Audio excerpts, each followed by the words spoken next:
nakapanood nito. Gusto ko lang pong sabihin sa inyo na huwag tayong makakalimot sa Diyos sa itaas na may likha sa atin, na nagbibigay sa atin ng buhay at lakas, biyaya. Huwag po tayong makakalimot. Tayo po ay magpapasalamat.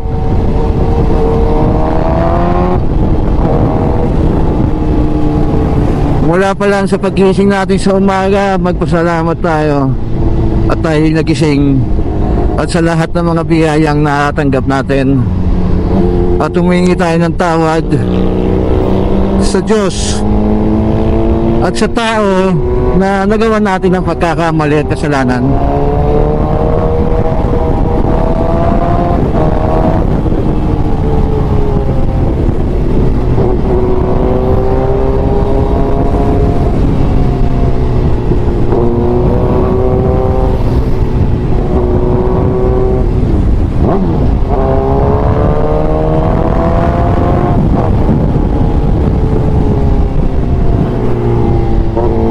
So, don't forget to like, share, subscribe, and hit the notification bell para updated tayo sa mga videos. Pa-share na rin kung may mga comment kayo. Sige.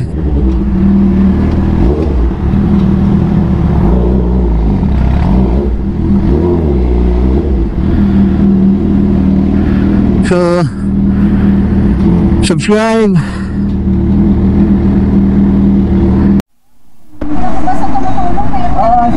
Saan ka sa Doroteo? Ha? Pension daw po. Sino tatay mo? Ha? Juni.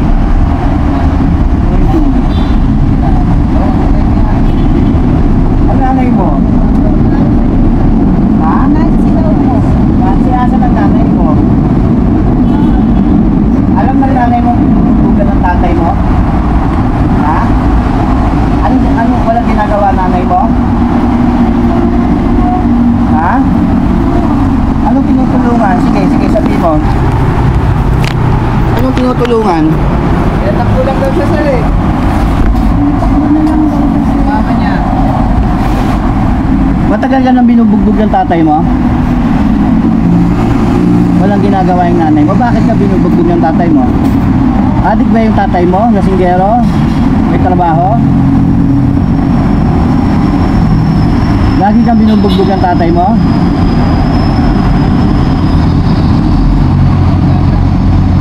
Yan. Para kasi siya may malaking trauma, sir, kaya ayaw mo umuwi. Kasi baka doon makatay na siya ng tatay. Inabol nga siya ng bakat, sir. Ay nga, sumama ka sa akin. Tignan mo, sir. Sariwang-sariwa, babago lang talaga ito. Sigurado ngayon lang Sige, pakita mo.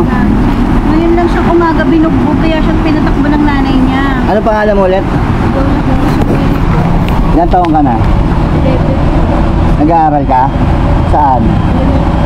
Anong grade? Kawawa naman, sir.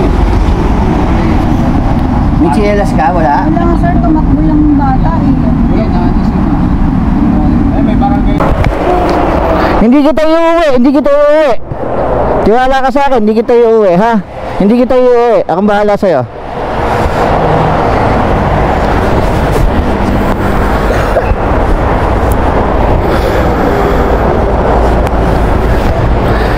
Marunong ka sumakay sa motor? Ha? Di ka.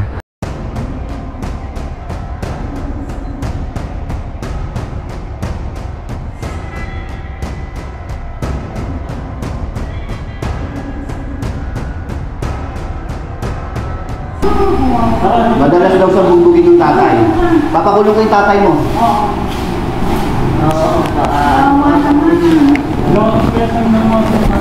Maraming beses na daw. Ay, meron siyang latay dyan, oh. Sinusuntok sa ulo. Bata o, binubugbog ng magulang. May concern citizen. Nasaan ang tama mo? Meron ba? Meron sa, pakita mo yung latay mo. Naka-video naman yan, sir. Interview ko. Ayan. Kasi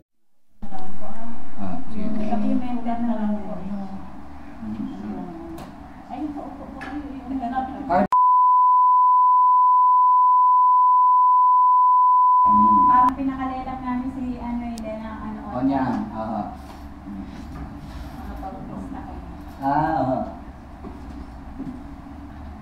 Pangalan ko? Talagang mag-inedit na yan. Yan ang ano ko. Ay, balayan kasi yung ano ko, stay na ko. Isin no. Juni, no? Juni. Oh, Juni. Juni, anong probinsya mo? Mindanao po. Mindanao. Oh, Sumili nga eh. Oh, Sumili. Saan sa Mindanao? Taganlanaw. Ah. Marami kong barkada sa Kami Tawi-Tawi. kinumpleto mo na address niya. Mga tausog. Islam ka ba? Tausog ka? Oh. Kapatid ka pala eh. Ha? Sa akin po nung tayo-tawi. Tapos na po ang mga magulang Palagay ko ng edad nyo, tsaka Marami kong barkadang tausog ha. Mababait ang mga tausog. ito din po, ano nyo. Lagay nyo po, ito po. Ano, ilang taon na po kayo? Ilan mo na? Ano na, ma'am? 60 na po nung ubos. 1963 ko eh. Senior na kayo. Address Diba? nyo po. Eksaktong address po, may number. Hindi niya po alam ang address nyo eh. 6 pa yun. Dorothy yun. Kababa lang ni Busa. Alam ko na yan. Alam ko yun sa kanila. Yung sa likod lang kami ni ano ni Dandahin. Dati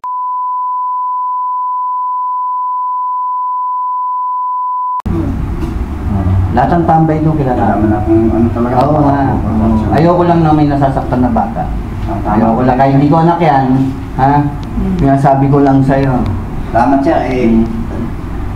Salamat din. Dahil pagtanda mo, yan din ang kasama mo. Tandaan mo. Mahal ka ng anak mo, natatakot sa'yo. Ayaw nga niya ipakulong. Sabi ko nga, ipakukulong kita eh. Ayaw ng anak mo. Ikaw nanay. Sige.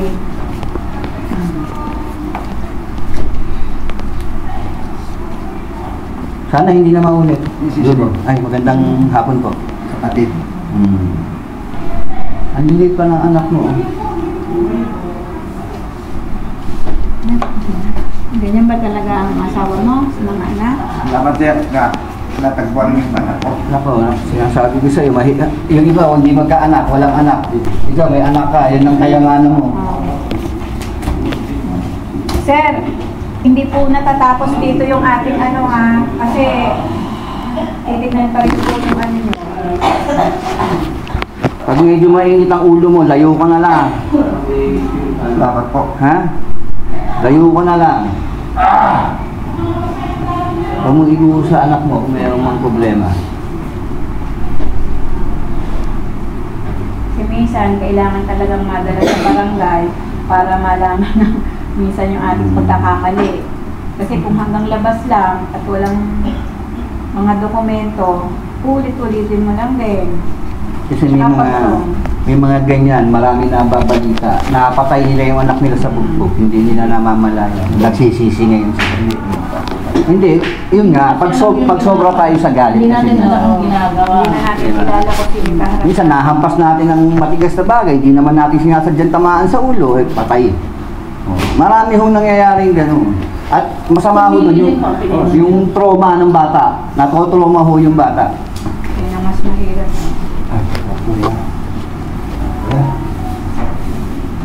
Ikaw ang nirereklamo o may concern citizen ka tayo. Salamat nga. Nako, hindi ko kaano-ano yun, wala akong, hindi ko Ano niya yung anak ko. Kanina, mas siya nga ang ano eh, mas siya nga ang aligaga na Sir, nabigyan Ay, na sige. ano kaagad yan eh.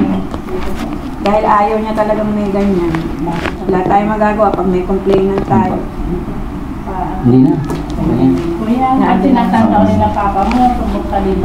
Alam mo, pwesto ko ha. Kung nasaan, natakbo ka sa akin ha. Kuya Johnny, perma. Kuya, wag na ulitin na. Kausapin siya na lang po yung anak niyo. Ito po, Nalabok din naman po. May building siya ko eh. perma po. Hindi tama yung ganun gawin niyo sa anak niyo. Sir, anytime, pwede po namin kayong dalawin doon. So, yun, natapos na po kami sa barangay. Maraming salamat po sa nag-assist sa amin dyan sa Barangay Santolan. Maraming salamat po dyan sa DSWD na umahawak sa mga barangay tanod. Maraming salamat sa pag-assist. Sana po, payo ko sa aking sa mga magulang, huwag po tayong manakit. ng ating anak. Disiplinahin natin sila sa tama. Diba? So, shoutout po sa inyo. Maraming salamat. Please subscribe. Diba? Shoutout sa ating mga subscriber, sa lahat ng ating mga kasama dyan sa Suzuki GSX Club Philippines, SBP, Ace Cars, Tech Love, Overrev Tuning, at sa iba pa.